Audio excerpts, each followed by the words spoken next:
Hello, PacBay families. I want to take this time to share with you a little bit about our travel policy. As you know, Thanksgiving break is upon us and Christmas break is just around the corner.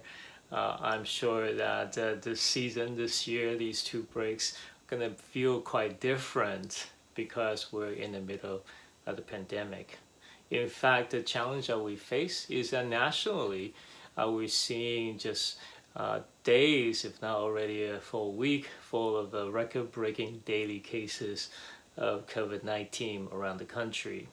Now, Bay Area is not being spared of that either, even though on the whole we are doing much better. Still, we're a part of this larger system that it does impact our traveling plan. So we had looked closely into the CDC guidelines, California Department of Public Health, as well as San Mateo County Department of Public Health guidelines. And with their most recent revision and travel advisory, as of this past Friday, we now have put together a revision and a clarification of our guidelines for traveling during the school breaks. So here it is in a nutshell, and you can see the details in the attached letter, and there's a nice little table that delineating different scenarios for you to look at. Number one, this policy is applicable to every member of the PacBay community, so that means faculty, staff, and also students.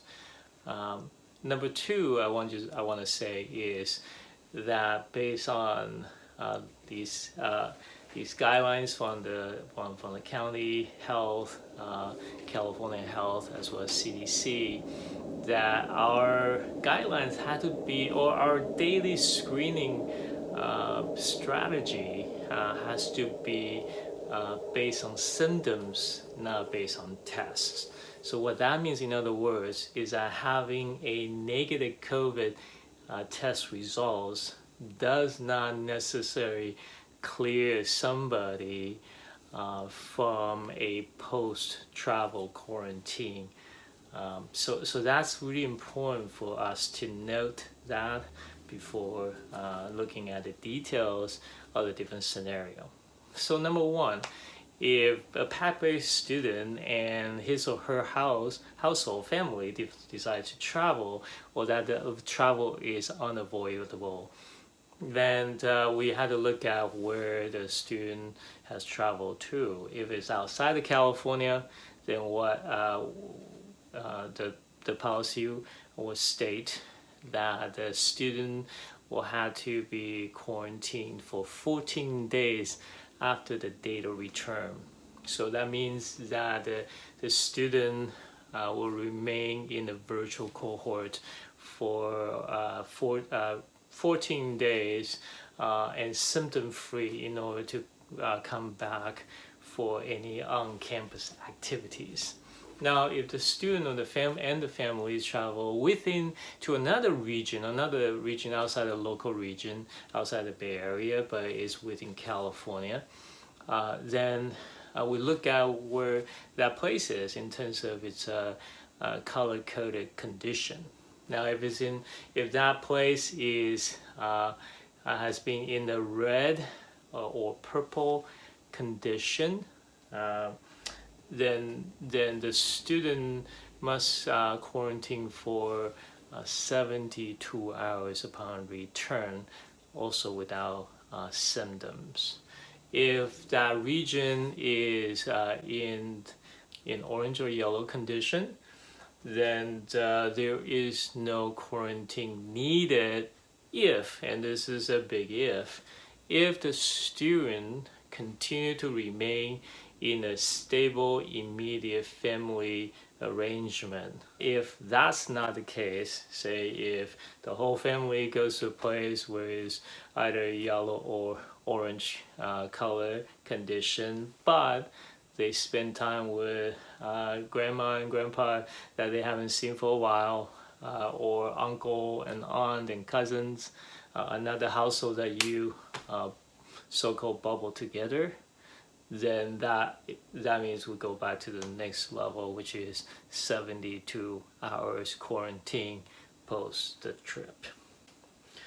Somebody has asked me that what about if we're staying around and someone else comes back to our house, a member of our household have been away and come back. So that happens if the PacBay student has a college age sibling who is returning from the school, from college for the break. Very similar to what I just described earlier. So if that member, that sibling, for example, return from universities that is outside of California, then everyone is quarantined for 14 days if that person is in a close contact with the immediate family. Now, if that sibling, for example, comes back from a college that is inside California, then regardless of the color-coded condition, doesn't really matter whether it's purple, red, orange, or yellow, then anyone, if the PacBay student is exposed to that sibling on the date of return, then it's 72 hours quarantine from the date of the sibling's return. So that's just in a nutshell. This is just giving you a summary. And obviously, if you have a very specific scenario and you want further clarification, please contact us. We have the contact information listed in the letter. I just want to say that this is an extraordinary difficult time for all of us. I sympathize and empathize the challenges and the inconvenience and all this has been. But we do this, and all these guidelines and carefully thought through ideas, policies, all came about with the spirit of love for one another. Our biggest priority is to make sure that we provide a healthy and safe environment for our students and our teachers. And we want to do our best to be able to continue to move forward in our plan to repopulate our campus for on-campus activities in the safest possible ways. You know, that's why we're doing this. Now I can share, I can identify the challenge that you may be facing. You know, my two little kids, they do miss their grandparents quite a bit. They're living outside of the Bay Area. And so what that means is that my wife and I have to think harder and about how we plan for our breaks. And so all these things are very, very important to us.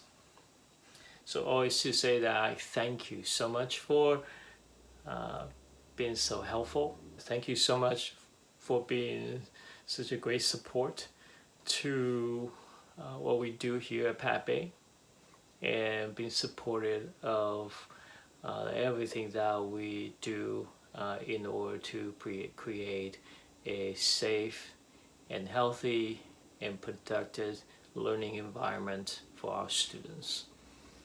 And so I pray that you will have a great Thanksgiving and Christmas. May these two restful time be filled with a deep sense of God's faithfulness and His steadfastness in your lives, in all of our lives. So thank you so much. And until we see each other again next time, God bless.